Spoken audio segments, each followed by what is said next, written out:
Come as the administration announces that Russia has violated now a critical 1987 arms treaty by test firing ground-launched cruise missiles. The White House is calling it a serious breach of trust. What we believe is really important is for both sides to live up to the agreements that have already been signed. The United States has lived up to our end of that agreement. We believe that doing so is in the clear national security interest of the United States. It's in the clear interest of our allies in Western Europe and in the Asia Pacific. And we believe it is in the clear interest of the Russian people. Well, joining me now, Tyler Harbour, a member of former Ukrainian President Viktor Yushchenko's campaign and managing partner at Hardin Global. Tyler, it's great to see you again. I know that we've talked time and time again about this new kind of Cold War coming back. But my question for you today is, what do we do now that it appears that Russia has violated this treaty?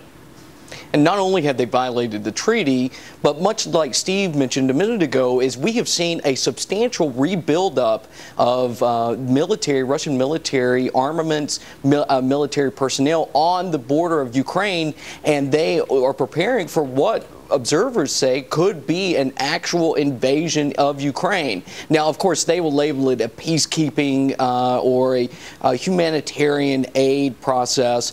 But along with the INF treaty break and the missile testing, we're really seeing a country and a president in Putin that really doesn't care about any treaty. Right. He doesn't care about sanctions at all. I was just going to say, Putin doesn't seem to give a rip about anything. And currently, Europe hasn't really stepped up to the plate either. A lot of people thought they might after that plane was shot down a couple of weeks ago.